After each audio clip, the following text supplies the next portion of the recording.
Hello बच्चों, स्वागत है आपका आर्यन आर्ट्स क्लासेज में। मैं हूं आपका प्यारा इमरान सर। आज हम हिस्ट्री के जो पूरे सिलेबस से सिलेक्टेड क्वेश्चन हैं 25 क्वेश्चन को लेकर के फिर आए हैं, जो कि आपको हिस्ट्री का ये पार्ट थर्ड यानी कि तीसरा वाला इसका जो है वीडियो आपके सामने आएगा, जिसको आप पूरे अच्छी तरीके से देखेंगे और इसको रिविजन करेंगे और इसके क्वेश्चन आपको एग्जाम में भी देखने को मिलेंगे और इसके जो हम लोग जो है ऑप्शन पे भी चर्चा करेंगे। चलिए शुरू करते हैं हम लोग इसका पहला क्वेश्चन।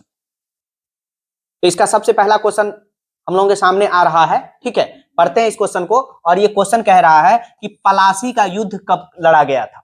अगर हम पलासी की बात करते हैं तो पलासी अभी जो है वो कहां पर है? पश्चिम बंगाल में है। पलासी अभी कहां पर है? पश्चिम बंगाल में, ठीक है। और यहां पर जो है लड़ाई जो लड़ा गया था, ये सही आंसर इसका हो जाएगा 1757। और किसके किसके बीच में हुआ था? तो पलासी यानी उस वक्त जो है बंगाल के जो नवाब थे, उस वक्त जो बंगाल के जो नवाब थे उनका नाम था सिराजुद्दौला। क्या नाम था? सिराजुद्दौला। और ब्रिटिश कंपनी की तरफ से ये लड़ाई हुई थी। ब्रिटिश कंपनी यानी कि ईस्ट इंडिया कंपनी की तरफ से, जिसमें कि नवाब सिराजुद्दौला जो बंगाल के थे, उनका जो सेनापति था जिनका नाम था मीर जाफर। तो मीर जाफर जो है वो नवाब के साथ गद्दारी कर देता है, ठीक है। अंग्रेज जो है इसको खरीद लेते हैं और उससे वादा करते हैं कि ये नवाब अगर हार जाएगा तो अगला नवाब जो है हम आपको बना देंगे। तो मीर जाफर जो है युद्ध के दिन क्या करता है? गद्दारी करता है और उसके बाद यहाँ पर जीत जो है ना अंग्रेजों की हो जाती है। तो अंग्रेज का ये पहला जीत होता है भारत में, ठीक है। तो इसका सही आंसर हो जाएगा 1757। चलिए बढ़ते हैं हम लोग आगे। दूसरे क्वेश्चन को देखेंगे। तो दूसरा क्वेश्चन है यहाँ पर, कह रहा है कि विजयनगर आने वाले, विजयनगर एक साम्राज्य था जो कि दक्षिण भारत का एक हिंदू साम्राज्य था। तो कह रहा है कि विजयनगर आने वाले पहले विदेशी यात्री कौन थे?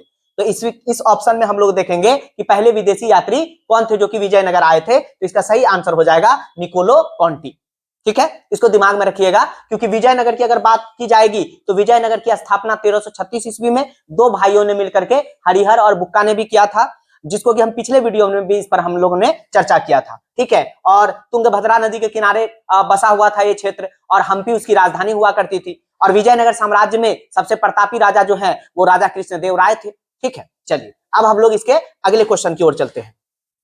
अगला क्वेश्चन कह रहा है, जो कि तीसरा नंबर क्वेश्चन है, कह रहा है कि कोलकाता में सुप्रीम कोर्ट की स्थापना कब हुई थी? तो कोलकाता में अगर सुप्रीम कोर्ट की बात की जाएगी तो इसकी स्थापना जो है, देखिए अंग्रेज जो थे भारत में जो शासन कर रहे थे, उन्होंने 1773 ईस्वी में क्या किए थे कि रेगुलेटिंग एक्ट लेकर के आए थे। Regulating act. इस एक्ट के अंतर्गत उन्होंने भारत में जो है ना 1774 ईस्वी में, कब? 1774 ईस्वी में कलकत्ता में जो है सुप्रीम कोर्ट का स्थापना किया था। तो पूछा जाएगा कि कलकत्ता में सुप्रीम कोर्ट का स्थापना किस एक्ट के अंतर्गत किया गया था? तो इसका आंसर हो जाएगा रेगुलेटिंग एक्ट। ये रेगुलेटिंग एक्ट कब आया था? 1773 में। और इसके अंतर्गत उसके अगले साल यानी 1774 में जो है सुप्रीम कोर्ट का स्थापना किया गया था कलकत्ता में। तो यहां पर ऑप्शन में कोई वैसा नहीं है, तो इसका आंसर हो जाएगा इनमें से कोई नहीं। सही आंसर क्या होगा इसका? 1774। चलिए अब हम लोग यहां पर अगले क्वेश्चन की ओर चलते हैं। तो इसका अगला क्वेश्चन आ गया, जो कि चौथा नंबर क्वेश्चन है।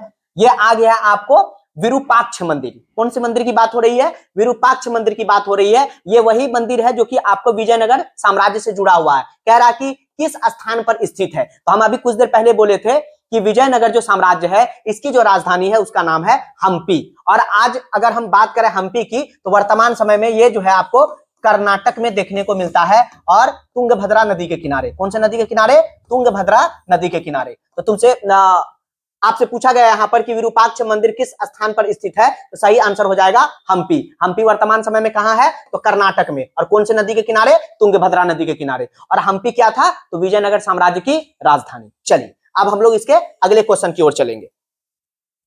अगला क्वेश्चन यहां पर आपका आ रहा है, जो कि 5वां नंबर क्वेश्चन है। कह रहा है कि पुरातत्व में निम्न में से कौन शामिल नहीं है? पुरातत्व का मतलब होता है कि खुदाई करके चीजों को निकालना, जो पुराने सभ्यता रहे होंगे या पुरानी कुछ साम्राज्यवाद, कोई साम्राज्य रहा होगा जो कि शासन किया होगा और उसका जो है सारा चीज समाप्त हो गया होगा या जमीन के नीचे चला गया होगा। खुदाई करके जो पूरे इतिहास के समय का कुछ मिलता है तो उसको हम लोग पुरातत्व बोलते हैं। तो कहता है कि उसमें किसको शामिल नहीं किया जा सकता है? तो सिक्का तो मिला है, सिक्का तो खुदाई करके मिलता है। अभिलेख यानी लिखा हुआ लेख भी मिला है। उसके बाद जो है भगवावेश ये भी मिला है। लेकिन यहाँ पर जो है अगर हम बात करें साहित्य की यानी कि लिटरेचर की, तो ये खुदाई करके अगर निकालेंगे तो कहां से निकलेगा? साहित्य तो लिटरेचर होता है, लिखा हुआ चीज होता है। तो चलिए इसका सही आंसर हो जाएगा साहित्य।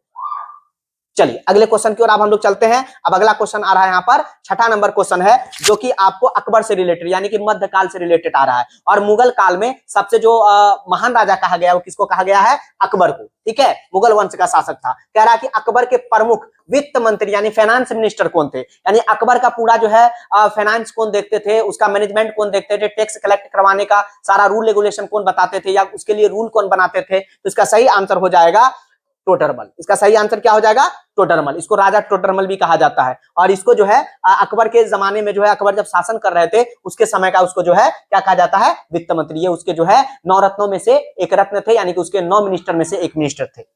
चलिए अगले क्वेश्चन की ओर अब हम लोग आगे बढ़ेंगे।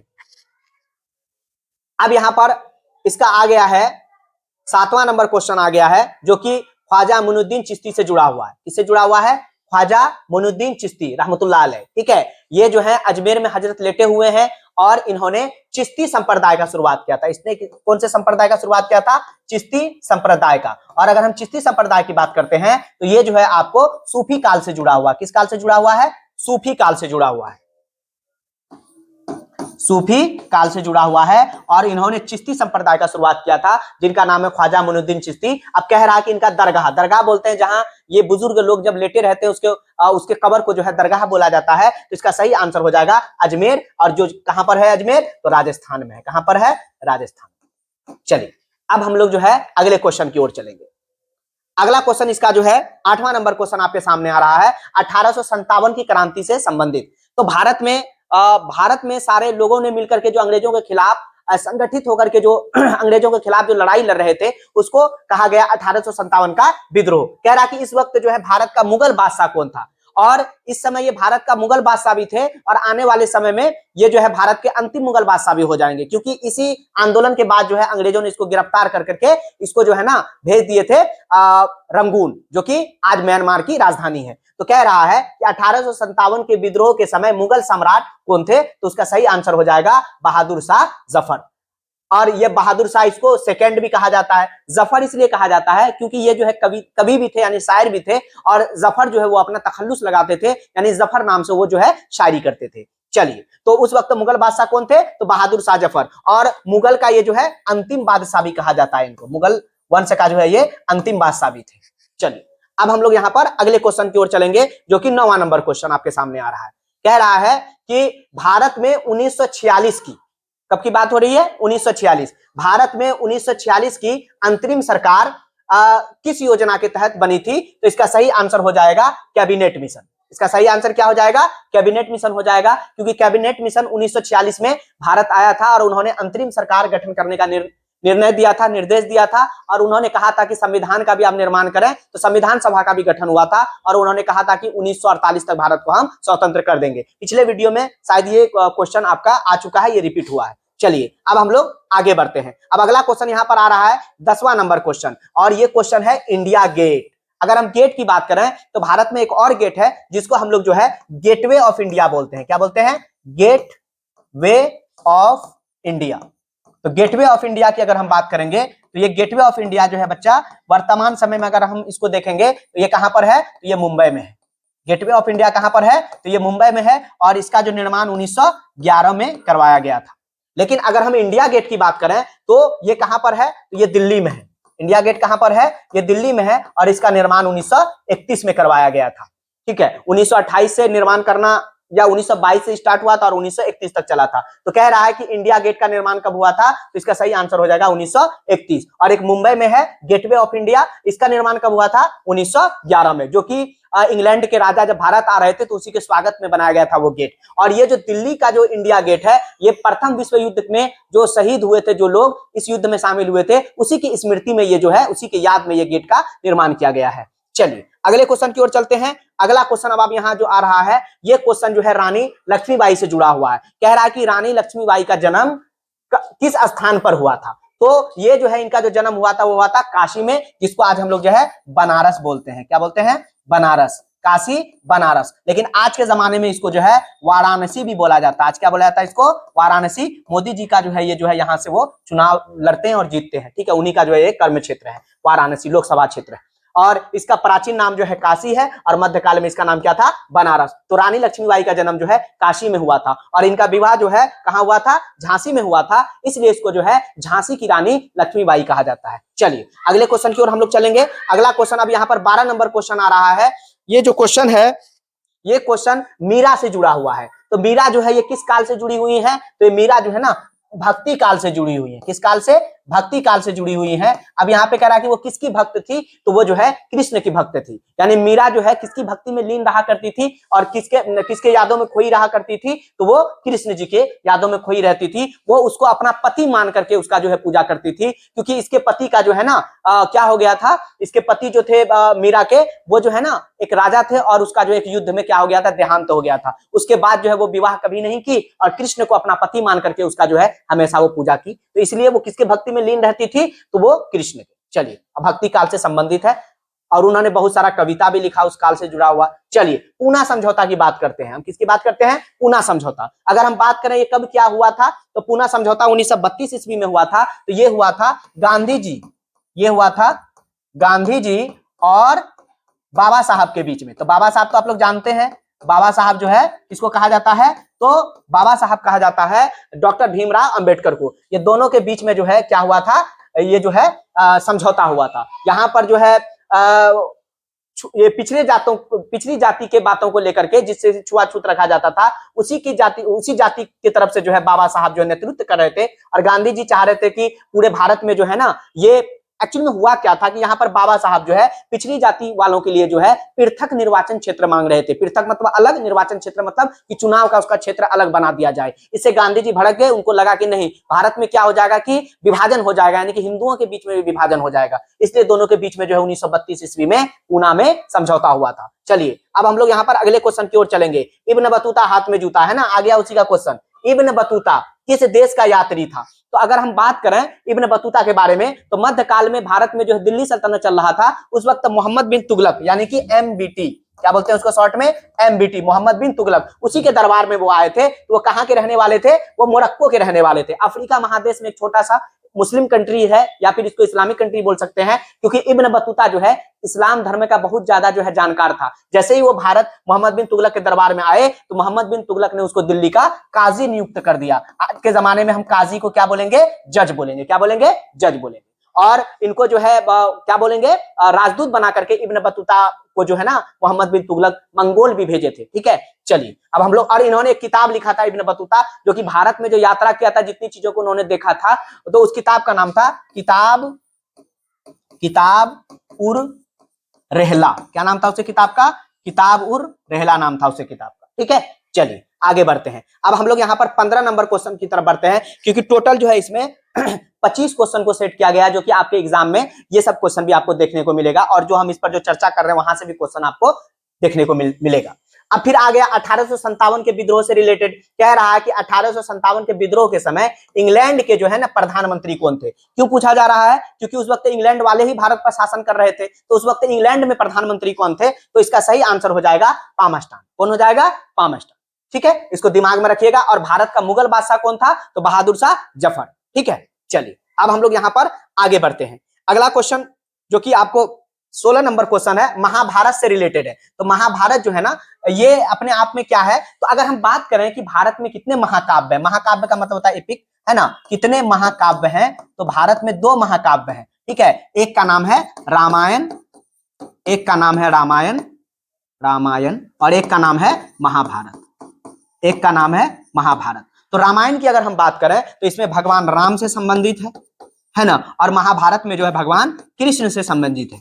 ठीक है, यहाँ जो है भगवान कृष्ण से क्या है? संबंधित है। और अगर हम महाभारत की बात करें तो महाभारत में जो युद्ध हुआ है वो जो है आपको 18 दिन तक ये युद्ध चला। कितने दिन तक चला है? 18 दिन। कहां पर हुआ है ये युद्ध? कुरुक्षेत्र के मैदान में, जो कि दिल्ली और हरियाणा के बॉर्डर पर है। और यहाँ पर जो लड़ाई हुआ था, तो 2 चचेरे भाइयों के बीच में, एक भाई जो थे उसका जो एक भाई का जो बेटा था उसको 5 गो बेटा था, जिसको कि कहा जाता है पांडव, और एक भाई के 100 बेटा था जिसको कौरव कहा गया। तो पांडव के साथ भगवान कृष्ण थे और जीत भी उसकी ही हुई थी। ठीक है, तो चलिए, तो यहाँ पे कह रहा कि महाभारत की रचना किसने की? तो इसका सही आंसर हो जाएगा वेद व्यास ने। किसने की है? तो वेद व्यास ने की है। चलिए आगे बढ़ते हैं। और ये क्या है महाभारत, तो महाकाव्य है। और इसमें कितने दिन तक युद्ध की बात की गई है, 18 दिन तक इसमें लगातार युद्ध हुआ था।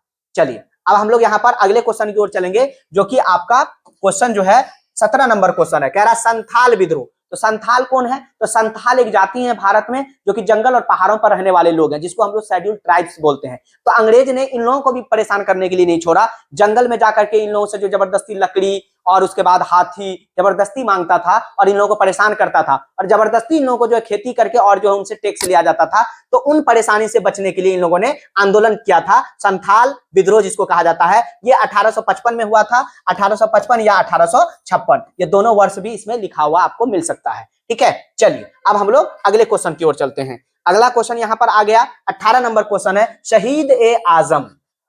शहीद ए आजम यानी भारत में जितने भी आजादी के समय शहीद हुए हैं लोग, अंग्रेजों से युद्ध करते हुए या लड़ते हुए या जिनको फांसी दी गई, तो उसमें सबसे बड़ा शहीद, आजम मतलब होता बड़ा, सबसे बड़ा शहीद का दर्जा किसको दिया गया, तो वो दिया गया था सरदार भगत सिंह को। ये कहां के रहने वाले थे, पंजाब क्षेत्र के रहने वाले थे। ठीक है, कहां के रहने वाले थे, पंजाब क्षेत्र के। और सरदार भगत सिंह जो है, जो कि क्रांतिकारी नेता थे, और उन्होंने पार्लियामेंट में एक बार बम भी फेंका था, और उन्होंने कहा था कि हम बहरे सरकार को सुनने के लिए हम फेंके हैं ये बम, ऐसा नहीं कि आपके ऊपर हम हमला करने के लिए फेंके हैं, क्योंकि हमारी बात सुनी नहीं जा रही है। चलिए, और उनके साथी सब थे चंद्रशेखर आजाद, है ना, अशफाकुल्ला खां वगैरह, सुभाष चंद्र बोस भी जो है आपको क्रांतिकारी नेता के ही तौर पर थे।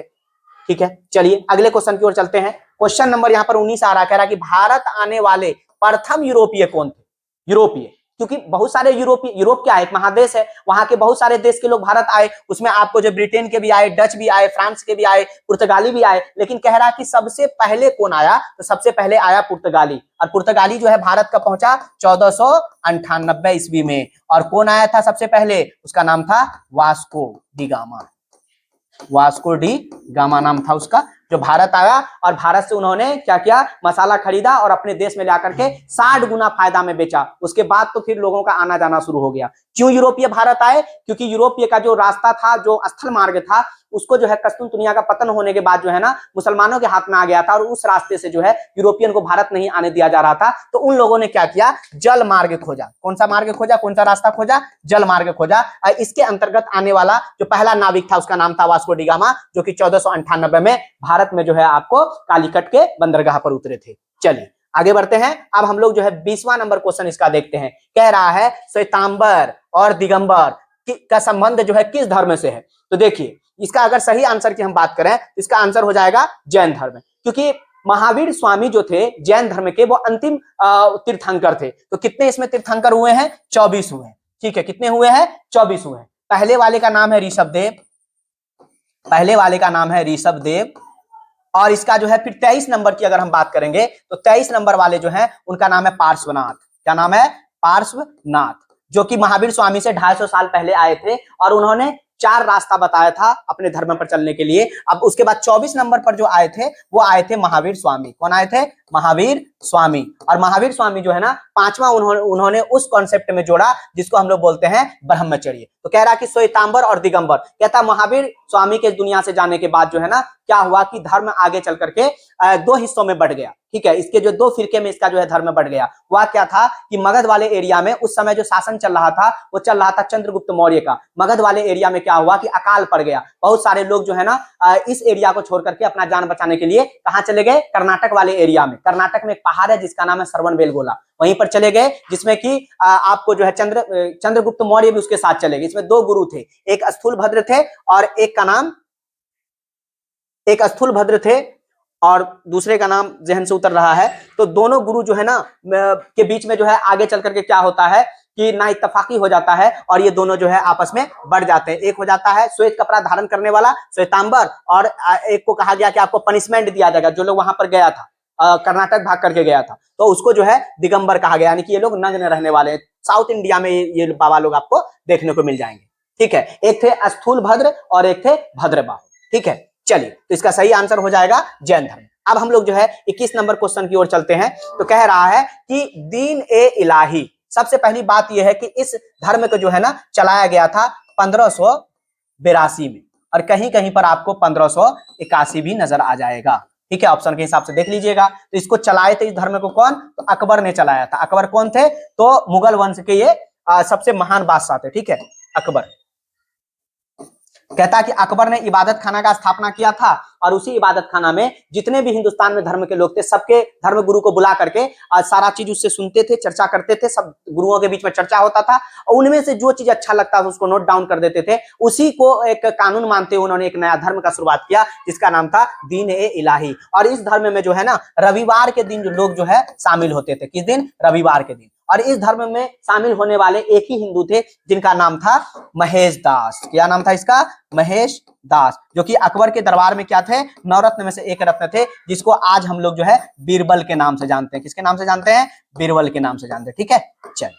तो ये क्या था? कह रहा है कि दीन ए इलाही क्या था? तो ये एक धर्म था। और किससे जुड़ा हुआ था? अकबर से। कौन से दिन इसमें लोगों को जोड़ते थे? रविवार के दिन। कौन हिंदू इसमें शामिल हुए पहली बार? महेश दास। अब बीरबल का जो है ये असल नाम है महेश दास। चलिए आगे बढ़ते हैं। अब हम लोग जो है 22 नंबर क्वेश्चन की ओर चलेंगे। क्वेश्चन अब यहाँ कह रहा है अशोक। अशोक किस वंश का शासक था? तो ये सबको पता है, आप लोगों को भी पता है। अशोक जो है मौर्य वंश का शासक था। कौन से वंश का शासक था? मौर्य वंश का शासक था। तो मौर्य वंश का स्थापना किसने किया था? अगर मौर्य वंश की हम स्थापना की बात करेंगे, इसका इस्टेब्लिश्ड इसको किसने किया? तो चंद्रगुप्त ने किया था। चंद्रगुप्त मौर्य ने किया था।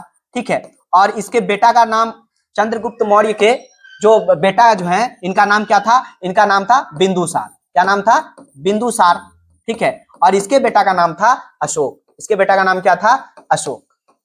तो हम लोग चंद्र और बिंदु करके के याद करते हैं। चंद्रगुप्त मौर्य मौर्य वंश का स्थापना किया था, उसका बेटा बिंदुसार था और उसका बेटा जो है अशोक था। तो यहाँ पे कह रहा है कि अशोक किस वंश का शासक था? तो अशोक जो है मौर्य वंश का शासक था। यानी प्राचीन काल का सबसे जो है महान शासक इसको कहा जाता है अशोक को, क्योंकि इन्होंने बहुत ज्यादा जनता के लिए डेवलपमेंट का काम किया था। ठीक है। आगे चल करके इन्होंने जो है बौद्ध धर्म भी एक्सेप्ट कर लिए, लेकिन हुआ क्या कि ये जो है कभी भी उस धर्म को जो है राष्ट्र धर्म नहीं बनाए थे। इन्होंने कलिंग में भी युद्ध किए और उस युद्ध को जीते। उसके बाद से इन्होंने क्या किया कि अपने धर्म को जो है ना त्याग दिया और बौद्ध धर्म एक्सेप्ट कर लिया और युद्ध की नीति इन्होंने छोड़ दिया था। अब यहाँ पर हम लोग 23वां नंबर क्वेश्चन पर चलेंगे। कह रहा है कि मनु स्मृति, अगर इसकी हम बात करें तो इसके जो लेखक थे उसका नाम था मनु। ठीक है। क्या नाम था उसका? मनु। और उसके बाद जो है ना मनु स्मृति जो है ना हिंदू धर्म में, अगर हम हिंदू धर्म की बात करें तो हिंदू धर्म में मनु स्मृति जो है ना इसको जो है ना कानून का पुस्तक माना जाता है। किसका माना जाता है? कानून का। किसका माना जाता है? कानून का पुस्तक माना जाता है। तो कह रहा है कि मनु स्मृति में कितने प्रकार के विवाह का उल्लेख किया गया है? तो इसका सही आंसर हो जाएगा 8 प्रकार। कितना प्रकार का? 8 प्रकार। उसी तरीके से महाभारत में भी जो है ना 8 प्रकार के विवाह का चर्चा किया गया है। ठीक है। उस जमाने में जो है 8 तरीके से जो है लोगों का जो है ना विवाह होता था। तो मनुस्मृति क्या है? तो मनुस्मृति जो है ना एक कानून की पुस्तक है, हिंदू धर्म से संबंधित है। मनु इसके राइटर हैं और इसमें विवाह के कितने प्रकार की बात की गई है? 8। और महाभारत में भी जो है ना 8 प्रकार के विवाह की बात की गई है। चलिए अब हम लोग जो है इसके 24 नंबर क्वेश्चन पर चलेंगे। 24 नंबर क्वेश्चन कह रहा है पानीपत। तो सबसे पहले पानीपत कहां पर है इसको देख लें। तो पानीपत हरियाणा में है। कहां है? हरियाणा में है। तो कहता है कि पानीपत का जो युद्ध है वो कब लड़ा गया था? तो पानीपत का युद्ध जो है ना वो 1526 ईस्वी में लड़ा गया था। किसके किसके बीच में? तो बाबर, किसके बीच में लड़ा गया था? बाबर और किसके बीच में लड़ा गया था? तो इब्राहिम लोदी। बाबर और इब्राहिम लोदी। अगर हम यहाँ पर बात करें तो इब्राहिम लोदी कौन था? तो ये दिल्ली सल्तनत का लोदी वंश का अंतिम बादशाह था, जिसको कि बाबर ने पानीपत के मैदान में 1526 ईस्वी में हरा करके भारत में इन्होंने क्या किया? मुगल वंश का शुरुआत किया। किसका शुरुआत किया? मुगल वंश का शुरुआत किया। ठीक है। मुगल वंश का शुरुआत किया।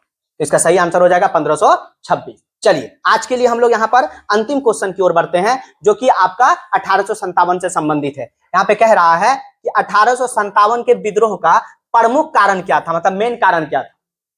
तो अगर हम प्रमुख कारण की बात करें तो कारण तो बहुत सारे थे, लेकिन तत्कालीन कारण या प्रमुख कारण में अगर मेन कारण की बात करेंगे तो वो हो जाएगा एनफील्ड राइफल। क्या हो जाएगा? Enfield rifle. हुआ क्या था कि पुराना जो बंदूक था ब्राउन बेस बंदूक, उसके जगह पर एनफील्ड राइफल लाया गया। उसमें कारतूस जो होता था, उसका जो रैपर होता था, उसको दांत से खींच करके और उसको जो है ना उसके अंदर डाला जाता था। और वहां पर एक अफवाह था कि गाय और सुगर का चर्बी उसमें मिलाया जाता, जिसमें हिंदू और मुसलमान दोनों अंग्रेज से जो है नाराज होकर के अपना जो है ना पूरी तरीके से अंग्रेजों से लड़ने के लिए क्या किए? एक नया प्रक्रिया शुरू किए। सबसे पहले इसका विरोध करने वाला एक ब्राह्मण सिपाही था जिसका नाम था मंगल पांडे। ठीक है। चलिए आज आपका क्लास जो है इतना ही था। हम लोग फिर अगले सब्जेक्ट के क्लास को लेकर के आएंगे। आप इसको अच्छे से पढ़िएगा, रिवीजन कीजिएगा। एग्जाम में आपका बहुत ही बेहतरीन होगा। ये सारे क्वेश्चन आपको एग्जाम में देखने को भी मिलेंगे और जो हमने चर्चा किया वहां से भी आपको क्वेश्चन देखने को मिलेगा। ठीक है। तब तक के लिए धन्यवाद। आप लोगों को एक सूचना भी देना था कि हमारे यहाँ जो है हमारे आर्यन कोचिंग में जो है 8, 9, 10 का जो है ना ऑल सब्जेक्ट का भी क्लास स्टार्ट किया गया है, जो कि आपको मॉर्निंग 7 बजे से लेकर के 9 बजे तक चलता है। इसका घंटी वाइज चलता है एकदम क्लास, इसके अलग अलग सब्जेक्ट के अलग अलग टीचर हैं और अच्छे तरीके से चलाया जा रहा है, ठीक है। और अगर हम 12th की बात करें तो इसका जो है मॉर्निंग वाला जो बैच है ना वो आपको 8 बजे से शुरू हो चुका है, ठीक है। और अगर हम इसके इवनिंग वाले यानी शाम वाले बैच की बात करें 12th क्लास का, तो ये जो है आपको 3 बजे से स्टार्ट हो चुका है। तो आपके जो जानने वाले लोग हैं उसको आप भेज सकते हैं, ठीक है। तब तक के लिए धन्यवाद।